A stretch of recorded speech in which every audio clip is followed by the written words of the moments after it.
Hi there, and welcome to the Mindful Marathon podcast. I'm your host, Dr. Michelle Quirk, a run coach and pediatrician. Mindful Marathon is all about helping runners of all types to run their own race. Whether you are a seasoned runner or you're just getting started, I want to let you know that you're welcome here and that you're in the right place.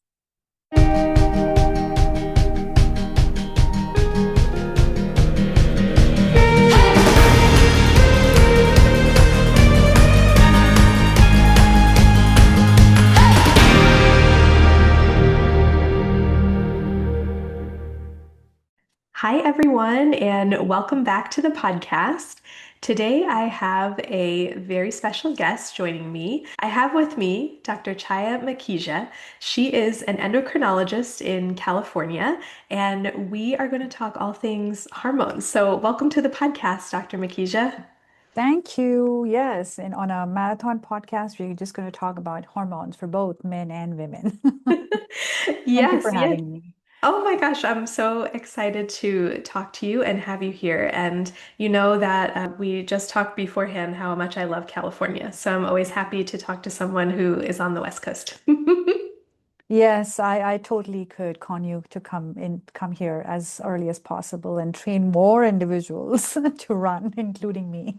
I don't know if you have to twist my arm too much, but we'll talk about that more.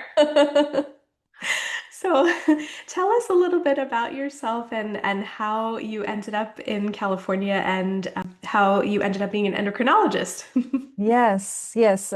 So I'll make it brief, which also will, not be too expansive for your audience. So endocrinology is because I was passionate about internal medicine. That's the field that we have to do before we get into the subspecialty of endocrinology, which is study of hormones. But the actual specialty is diabetes, endocrine, and metabolism. So hormones, yes, everything, that our cells work with in terms of crosstalk, and then diabetes, which is also endocrine or hormonal disorder, and metabolism.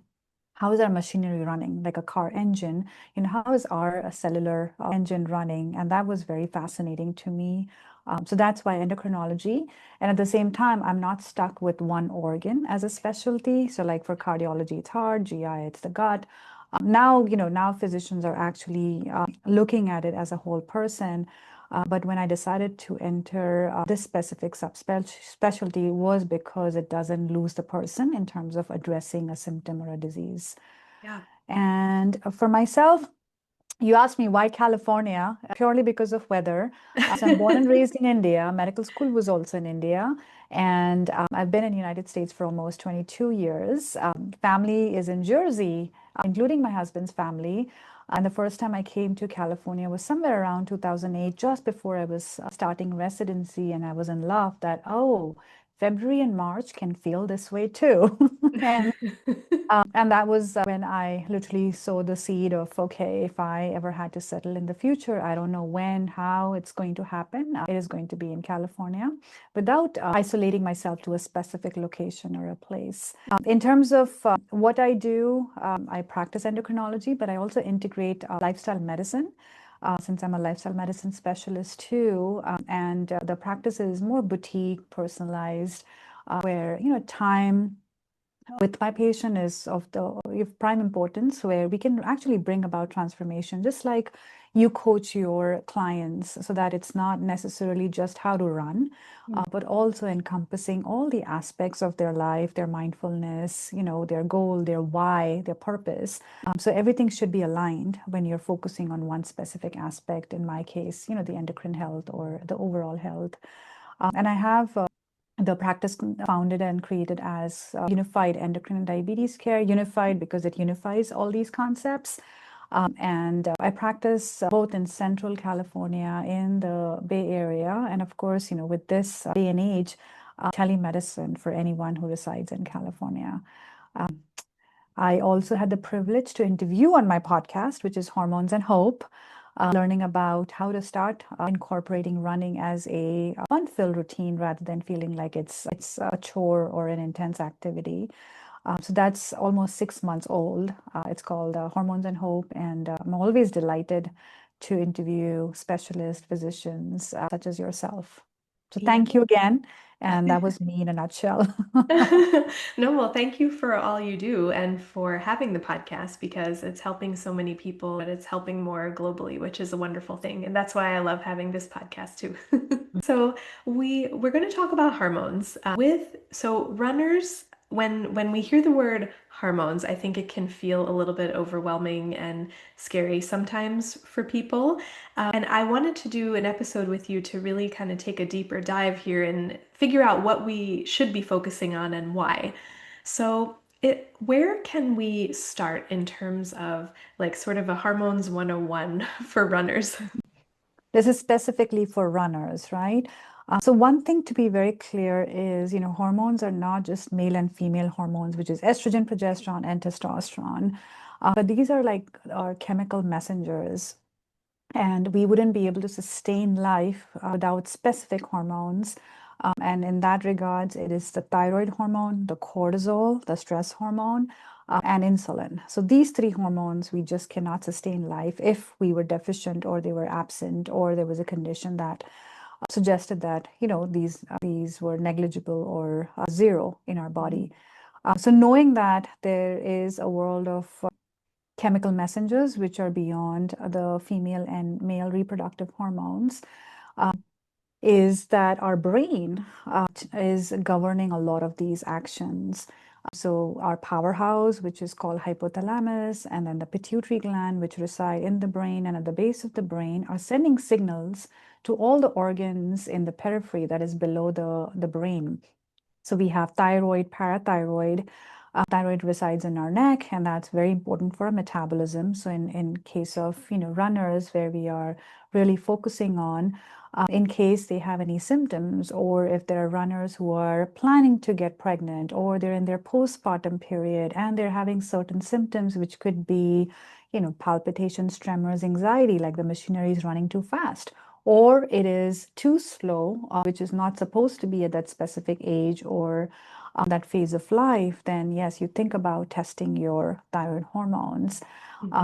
In regards to parathyroid, again, runners, you're thinking about musculoskeletal health. That's our very important gland, which resides behind the thyroid, which governs, what's happening to our bones and calcium. Is it necessary to check every time? Not really, but we all should know what our calcium levels are. We all should know what our vitamin D levels are, because that is our basic mineral and vitamin or hormone. Vitamin D is, if you'll be surprised, do so because vitamin D is a hormone and impacts not just our skeletal or muscular health, but also almost every cell in terms of your immunity and other autoimmune conditions in terms of prevention. Then as you travel down your neck, heart is an endocrine organ. It releases certain hormones. Lungs is the same thing. Liver has a lot of other hormones, including your growth hormone, the active one, which is called IGF-1. And then, how it metabolizes our vitamin D. But the other crucial ones are the adrenal glands and the pancreas. Pancreas, because that's where the insulin, one of the most important life-sustaining hormone, resides, and there are a few others. Glucagon. So for your audience, again, who are runners, if you're running empty stomach, where are you getting that fuel? It's coming from that help from the glucagon, which is telling your liver that, hey, make some glucose so that this person who is starving or doesn't have any fuel doesn't pass out. Then comes our adrenal glands. Adrenal glands are very tiny, thin glands sitting on top of the kidneys. We have two of them. And they are extremely, again, very important and crucial because that's where our cortisol is being released. That's where our adrenaline is also being synthesized or manufactured. There are other essential ones, again, for the runners, that is your salt and water balance is being maintained by something called as aldosterone. And of course, both men and women produce some amount of androgens or testosterone coming from their adrenal glands, which is not abnormal. As you travel down, kidneys also produce certain hormones, which we won't get into the details, but also they're also important for regulation of your blood pressure and salt and water balance. And then comes your reproductive organs. So ovaries are producing estrogen, progesterone, as well as testosterone. And there is a specific hormone that's required for fertility specialists, which is called anti-Mullerian hormone, or AMH. For men, it's your testicles. So you are producing the majority of the testosterone coming from the testicles, and very small amount or portions coming from your adrenal glands. So these are the most important ones that I just gave you an idea. Yeah. But bone is an important endocrine organ. Muscle is an important endocrine organ. But for the runners, now what are you really looking at, or asking your physician or discussing it with your healthcare practitioner about the hormones and the impacting your physical activity or how you feel. Yeah, that was wonderful. I wish I had you on my shoulder while I was like taking board exams, but that was wonderful. Well, I hope you don't have to do that over and over again. No. Well, I wanted to, if I could ask just a couple of follow-up questions. I wanted to spend a little bit of time asking more about cortisol, and well, really, how does stress affect our training? Because I Mm. often talk a lot with my athletes. I mean, we're talking very much about our training and our paces and all of these goals that we have, but when we zoom out on how things are going in their life, I mean, most people are under a lot of stress lately, Mm. living very busy lives and all of, this chaos that we're living in currently. Like everybody's very stressed. And I feel like that plays out in different ways for runners, but I wonder if you could speak a little bit to hormonally what might be going on there and what Mhm. symptoms people may be having. So one thing I would want to just break it down, one is physiological, right? Like what happens naturally, how Mother Nature or God has created. And then the second is what has human done in terms of the Mm. disruption over time that's led to, the word stress in our lives. Yeah. So going back to, our ancient times, we learned about fight and flight response, where you see a bear or, any animal who's attacking you, you either fight. So you need your adrenaline, you need your cortisol to fight, or if you had to run away, you need those two important hormones. And in that scenario, all the energy, your blood supply is focused on the frontal brain, which is your front aspect, so that you could use your abilities to fight, think, and get out of that situation. At that moment, you really don't need your fertility hormones. No. You don't need your estrogen, progesterone, you don't need your testosterone, and humans can survive without these two hormones if they were non-existent. I'm just saying survive, that it is not going to be fatal, right? Now imagine 21st century now, how are we dealing with fight and flight response?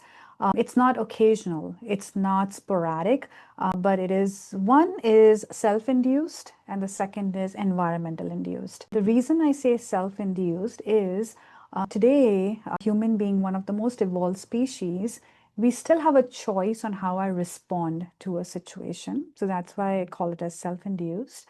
Environmental induced is, we are surrounded by how people behave. We don't have control how, politicians behave. We don't have control, Mother Nature. If there are certain calamities, we don't have control towards it. Another human being in our life, if they criticize or they're not behaving as per our expectations, again, there are things which are not under our control. Even our body, if it's in pain or if there is some disease or someone struck with an injury which was beyond their control, it was a mishap. How I respond to that situation is self-induced, but there are so many other things that are not under our control that's environmentally induced. Both of these lead to the term stress, Stress. right? And then comes our stress response. Now, coming to what's happening in this era is, imagine you get up in the morning, you're thinking about, oh God, I got to take care of my kids. These are the business meetings that I have, or these are the tasks that I have to accomplish, or my boss needs to be, requiring these deadlines. I have to make sure I'm taking care of it, or I have to drop off my kid. Oh, the nanny didn't come around. You're just on the go. Oops, I missed my coffee. I missed my breakfast. Never mind, I'll just figure out later, or I may just sip on caffeine the entire day. What we're doing is inducing fight and flight response as soon as we're awake. So instead of sporadic, now it's consistent, constant, feels like it's never ending. Yeah. How is our body responding to it? Well, the entire focus is going in the frontal area. Our adrenal glands, our other cells which release adrenaline, they're constantly just pushing a lot of adrenaline and cortisol so that we can perform. And we're not supposed to die just by facing these stress. We are resilient. So every day, nonstop, almost 24/7, including my thoughts, what are disturbing or what cause a lot of tension, worry, or nonstop thought parade, which is going on that how will I take care of this, or worrying about future. This all is just keeping those levels high, both Yeah. adrenaline and cortisol. Now, if you go to the lab and get these tests done, there might be still in the normal range. I'm specifically talking about cortisol. Adrenaline, you don't need to check. It's so volatile in terms of the amount, and it doesn't give any specific diagnosis unless you have a specific cancer. But if you're going to the lab getting your cortisol checked, most of the times I get these referrals that the cortisol level is high normal. That doesn't mean it's abnormal or pathological. It just is indicative of, how much cortisol I'm releasing because of what's happening in my life. Yeah. There are stressors, there could be, deaths in family. We are going through pain, we are going through recovery, injury. It's normal for that cortisol to be high because that's how we heal. But that consistent, constant, plateaued high level is what's disruptive. And for your runners, the rest period, if that's not available, the sleep period, if that's not available, we are ourselves self-inducing the disruption in our circadian rhythm and not letting that cortisol nadir or come to its trough overnight or during the stress periods. We're not letting it just be at its lowest level for us to recover, is where, pathologies happen, symptoms happen, or we're not able to heal completely. So Yeah. rest is going to be very, very important. Sleep is going to be very, very important. How we respond to situations, it's very important.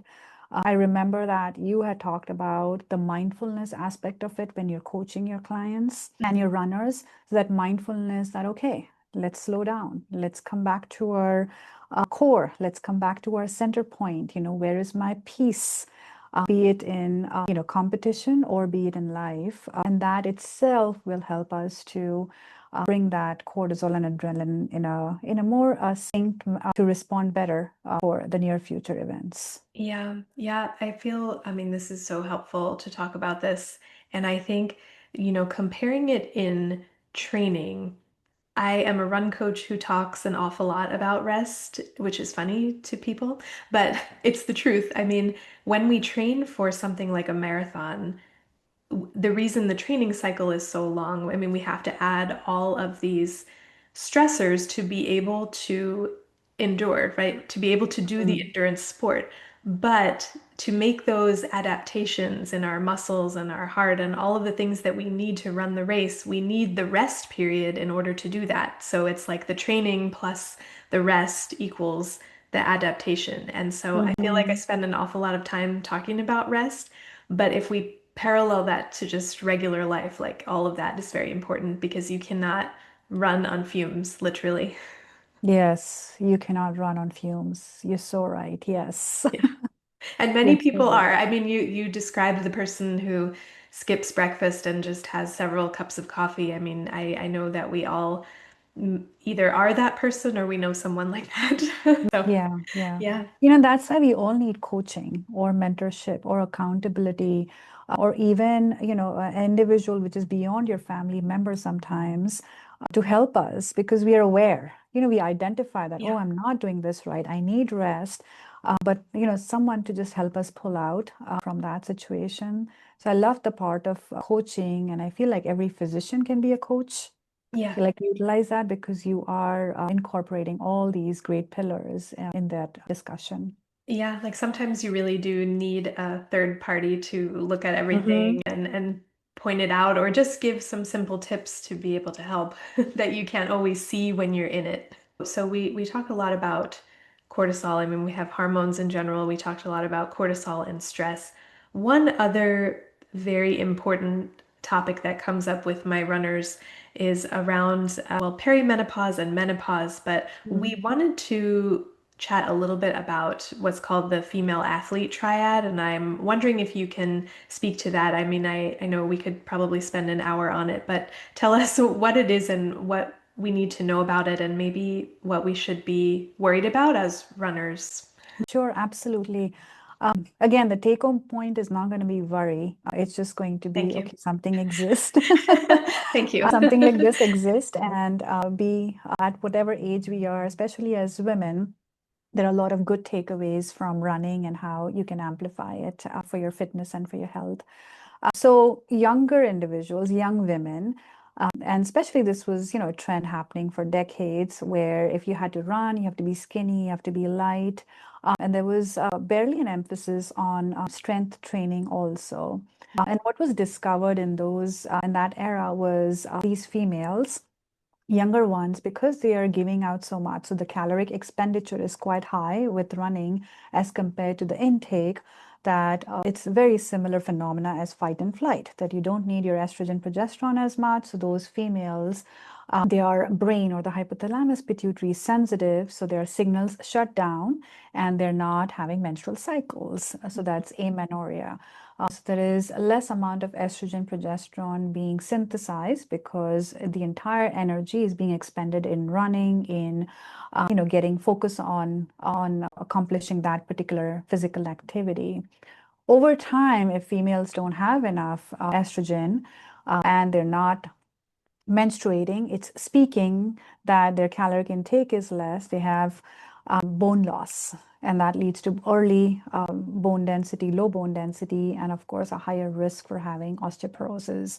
I still have a good, I would, literally I could think of right now 5 women who've done that in their early ages, and now when I'm seeing them at age 40, 45, that prime time when our peak bone mass is being accomplished, that's between 2025, we lose that time by just focusing on less calories and running. So that's the place none of us want to be at. In men, they're less sensitive, but if men are having eating disorders, guys, then it can happen. The similar phenomena in their bones for them, but they don't have menstrual cycles, so it's very difficult to predict that early on. So we don't want to be in that place. Fast forward when you're coming to, midlife or in that perimenopause age group, it's very important to, again, look at the trajectory of what's happened in our health, in our menstrual cycles, were we exposed to any form of hormones, medications, because this is the physiological time when our estrogen is declining. Yeah. Right? And that's the time where we have a rapid bone loss.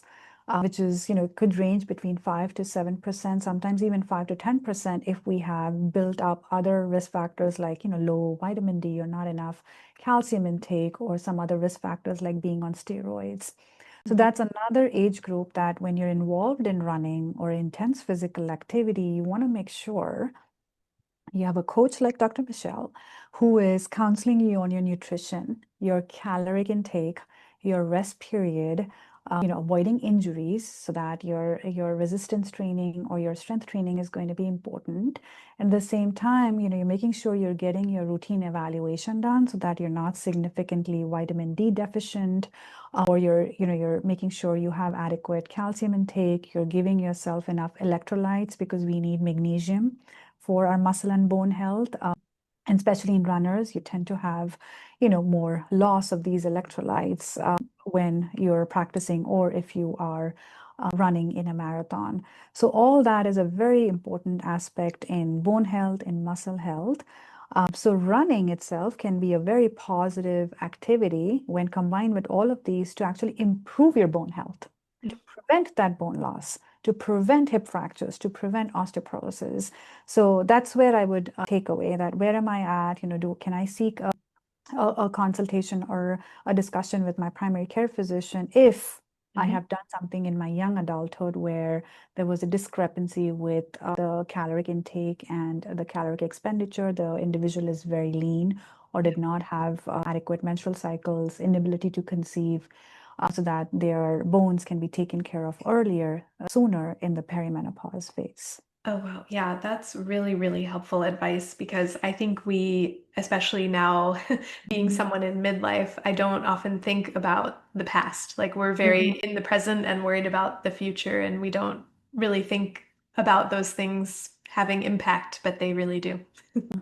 I think this is a good, I would say we're both saying everyone should make time to see their primary care doctor at least once a year. So I know we're all very busy and a lot of people say, "Oh, well, I'm very healthy." And you are healthy if you're a runner, but we all need to do our routine maintenance. Oh, absolutely. Yes. So, your thyroid test, your metabolic panel, your electrolytes, your blood counts, your iron levels, your D, your B12, these are all basics. And then, of course, the metabolic testing that is all essential for all of us. Yeah, a great reminder. So, before I let you go, Dr. Makhija, I have a couple of like rapid fire questions for you. I All titled right. this Hormones Without the Hype, okay? So, I'm just going to throw a couple of these out and you tell us if it's hype, helpful, or it depends, and we'll see if we have to go back to any of them. Okay. Hype, helpful, or it depends. Okay. Yes. Okay. All right. So the first one is running automatically protects you from diabetes. Hype.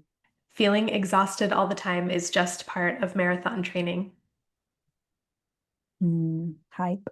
More training is always better for hormones. Nope. Mhm. So hype. Perimenopause means you have to lower your expectations. Oh, same answer. Hype. Yeah. No, you can do a lot. And if labs are normal, I think you already answered this. If labs are normal, nothing hormonal is going on. It depends. It depends. Yeah. Yeah. Yeah. But, definitely, when you talked about running automatically protects you from diabetes, there are a lot more other things that need to be taken care of and in terms of prevention. Exhaustion, you know that in your world as you're coaching your clients or your runners, but it could be a lot of other things that we Yes. just touched based. And more training is always better for hormones. We just talked about the rest. Yes, exactly. The two statements I hear a lot that I added here, the feeling exhausted all the time is just part of marathon training. And I think a lot of runners just kind of poo-poo it like, oh, well, I'm, getting into the later phases of marathon training and I need to nap all the time. And there's usually much more going on there, usually Mhm. around fueling and rest and all of these other things. But I think that one is a big one. And then the perimenopause, meaning you need to lower your expectations because a lot of runners will tell me they feel like they're slowing down or paces that they used to be able to hit, they can't anymore. They need more recovery time. It's frustrating. All of those things. Well, I'm 45 and I feel the strongest that I've ever been. So if that Mhm. encourages your Yes. runners. And I was so inspired by your interview on our podcast and your suggestion of the mailbox technique that I will be implementing that. And I feel like I'll just get stronger by the end of the year. Yeah, yeah, and I would say the same. I'm 43 and I definitely am healthier physically and mentally than I was, Mhm. when I was in medical school, certainly, or when I was a resident and I was much younger. So there's hope for us. There you go. Yes, yes, absolutely. Two physicians sending hope. So yeah, it works. What gives you hope about prevention and whole person health? Oh, the awareness that we have, and so many physicians coming out, stepping out of the exam rooms and spreading the word. That's all I would say. If we live in California, where can we come see you? And then you also do some telemedicine as well. So tell us where we can find you and where to find your podcast.